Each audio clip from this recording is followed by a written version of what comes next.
I've watched grown men hand over $3, $4, $5,000 at the shop, chasing a problem that started with something so small, so dumb, they never even connected the dots.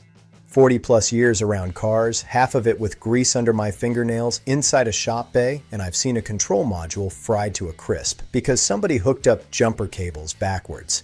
I've seen a transmission blown to pieces because some teenager thought it'd be funny to throw the car in reverse while it was still rolling forward. I've seen a clutch worn down to nothing, years before it should have been, just because the driver kept resting his foot on the pedal without even realizing it. 20 of these habits, folks, that's what we're covering today. Some of them look completely harmless. A few of them even feel like you're being smart, being frugal. In reality, every single one of them is quietly draining your wallet and shortening the life of your car. If you made it this far into the video already, God bless you and your family, and you can bless me right back by dropping a like right now. And if you're new here, go ahead and hit that subscribe button too, because I guarantee by the time we get through this list, you're going to recognize at least one habit you didn't even know you had. Number 1, hooking your battery up backwards. Every battery's got a positive terminal and a negative one, usually marked with a plus sign and a minus sign, easy enough to spot on most cars. On some models, though, those markings are tucked away, hidden, and that's exactly where folks mess up. When they're jump-starting a buddy's car in a parking lot. Here's the part most people don't think about. Modern cars run almost everything through a computer, and that computer talks in 5-volt signals, a fraction of the 12 volts running through the rest of the electrical system. Cross those cables, and that negative terminal, which is only supposed to carry return current through the frame, suddenly becomes a hot wire. You're sending 12 volts into circuits built to handle 5, and the result is your engine control module, frying right there under the hood. Replacing that module at the dealership can run you north of $500 without blinking. So before you ever hand somebody a set of jumper cables, check those terminals twice. Number 2, dumping fuel additive into the tank at every single fill-up. I know that feeling, standing at the pump, staring at that shelf full of bottles, promising to clean your engine from the inside out. Truth is, gasoline sold in the States already comes with detergent additives built in. It's required by federal regulation, so more often than not, you're paying twice for the same job. Here's the detail almost nobody knows. On direct injection engines, fuel gets sprayed straight into the combustion chamber, bypassing the intake valves entirely. That additive you're pouring into the tank never even gets close to the gunk building up on the back of those valves. The only real fix for that buildup is a proper intake valve cleaning, done at a shop with the right equipment. Outside of that, tossing additive in every fill-up isn't maintenance, it's money going straight down the drain. Number 3, running thicker oil because you think it's protecting an aging engine. Car gets a little older, starts burning a touch of oil, and the owner figures, let me put something heavier in there. That'll fix it. Sounds logical. In practice, it usually backfires. Cars calling for 5W30 or even 0W20 were engineered to run thin oil because the variable valve timing system depends on that fluidity to work correctly the second you start the engine. Thicker oil takes longer to circulate. That system runs without proper lubrication for those first few seconds, and it's not unusual to see a check engine light pop up because of exactly that. The move that was supposed to save you money ends up costing you a trip to the shop instead. Number 4, paying extra for nitrogen in your tires. The air you're already breathing is close to 78% nitrogen. Filling tires with pure nitrogen actually matters in one very specific situation, aviation, where extreme altitude and violent temperature swings demand rock-solid pressure stability. Driving around town, that benefit is basically nothing. And here's the kicker.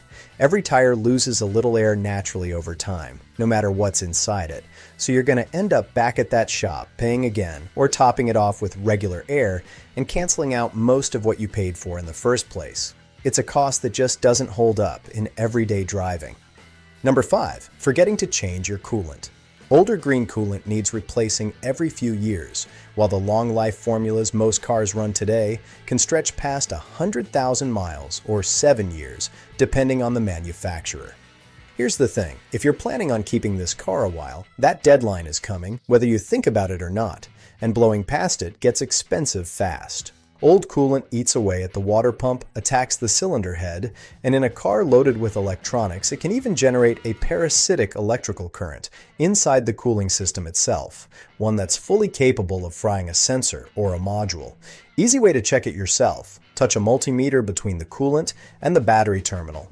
Get a voltage reading there, and that fluid's already breaking down. Time for a change. Everything we've covered so far applies to just about any car on the road.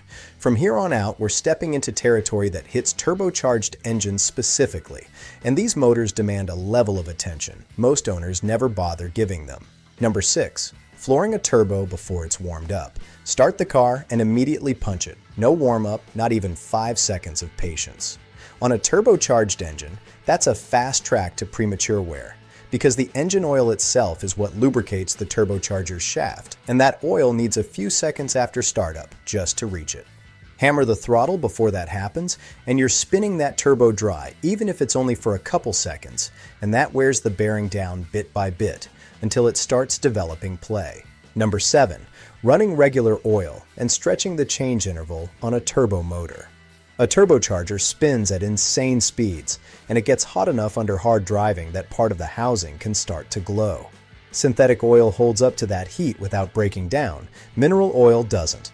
On a turbocharged car, sticking with synthetic and shortening your oil change interval somewhere around 3,000 to 5,000 miles, tighter than most people are used to on a naturally aspirated engine, is simply non-negotiable.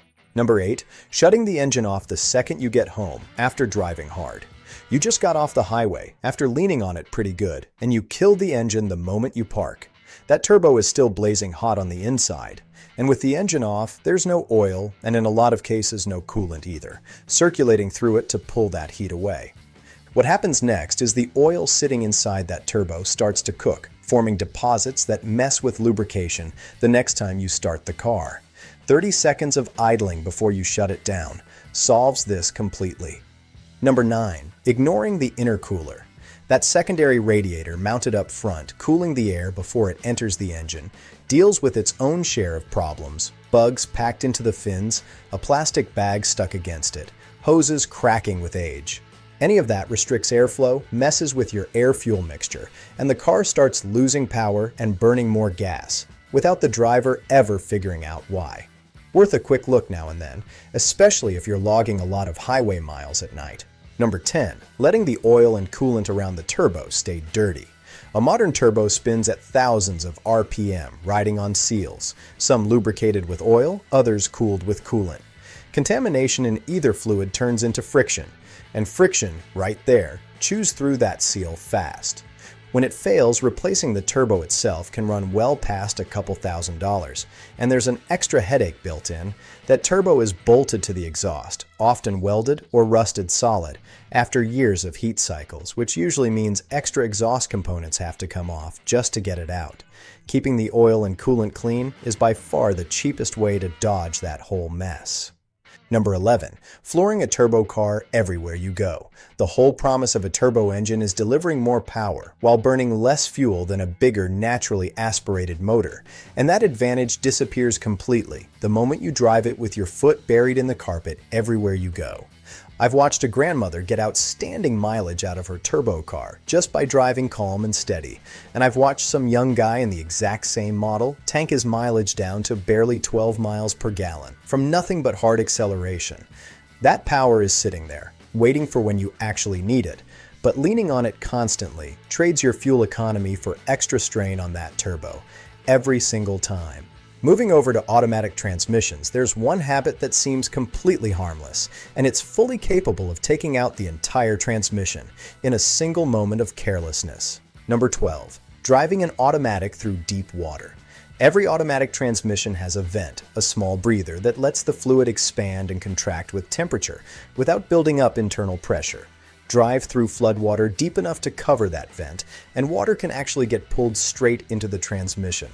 Sometimes there's enough time to drain and clean it out before real damage sets in, but in most cases, that water contaminates everything inside, and you're looking at a full transmission replacement, one of the most expensive repairs you'll find on any automatic car.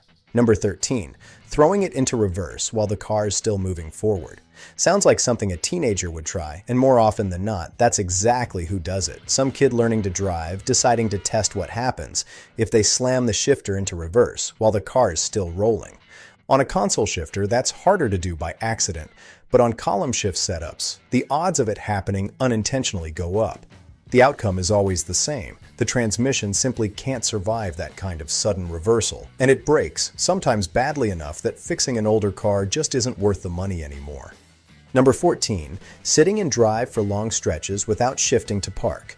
You're stuck in a long traffic jam or waiting on somebody, foot on the brake, shifter still in drive.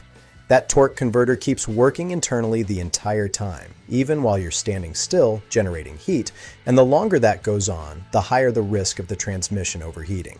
If you know you're going to be parked for a while, dropping it into park takes a massive amount of load off that system, because the torque converter isn't pushing against it anymore. Number 15. Doing donuts. I get the temptation, but doing donuts is one of the most destructive things you can put an automatic transmission through, forcing internal components to handle stress they were never built to take. On a manual transmission, the damage stays a lot more contained to the clutch, and even then, replacing a clutch is a whole lot cheaper than rebuilding an entire automatic transmission. Number 16. Believing transmission fluid is good for the life of the car. There's plenty of owner's manuals out there claiming the automatic transmission fluid never needs changing, lasts the entire life of the vehicle. In the real world, that just doesn't hold up. Even with synthetic fluid built to handle heat better, it still degrades over time, and degraded fluid means accelerated wear on everything inside that transmission. What I stick to personally is changing it somewhere between 60 and 80,000 miles, no matter what that manual claims. A well-maintained car tends to reward you for it too. It's not rare to see an automatic pushing past 120,000 miles and still shifting smooth on cars where the owner actually took that maintenance seriously. Now we're stepping into manual transmission territory, and there's a habit here that makes a driver feel more like a racer, when really it's just burning through expensive parts, a lot faster than they should wear out. Number 17. Downshifting constantly, like you're on a racetrack.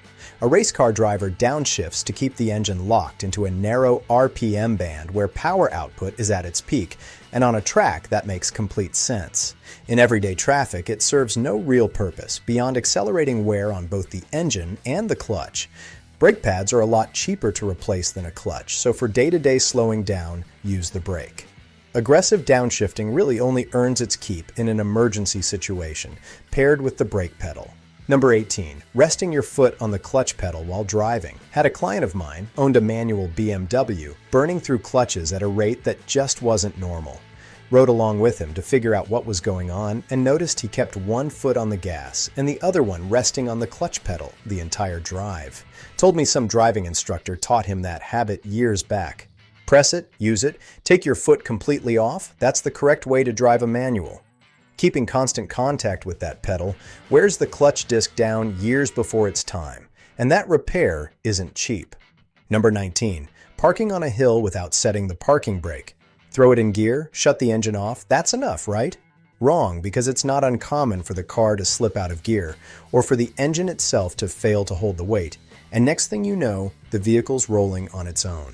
The correct method is pressing the clutch and brake together, engaging the gear, pulling the parking brake up firmly, and only then shutting the engine off. That way the car is genuinely locked in place, instead of relying on nothing but that gear to hold it. Number 20. Neglecting the hydraulic clutch system. Most modern cars run a hydraulic clutch setup using brake fluid that self-adjusts. No more of that manual clutch adjustment from the old days.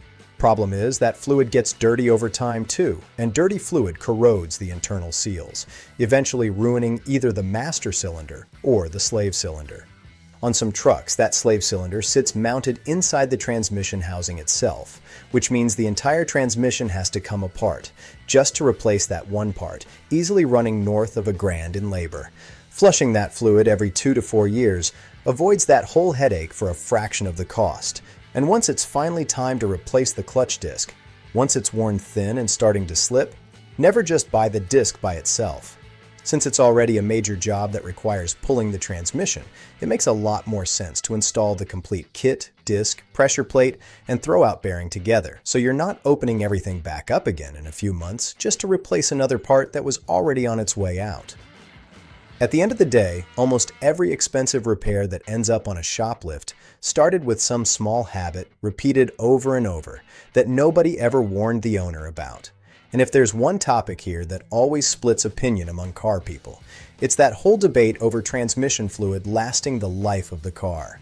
Some folks swear they've never touched it, and the transmission still shifts smooth as ever. And then there's guys like me who've watched a transmission seize up way too early because somebody trusted that promise a little too much. So tell me, do you change your automatic transmission fluid even when the manual says you don't have to? Or are you the type that takes the manufacturer's word for it? And if you're looking to get more out of your car or trying to dodge a mistake that could cost you thousands, check out the video popping up on your screen right now. I guarantee it'll help you make a much smarter call.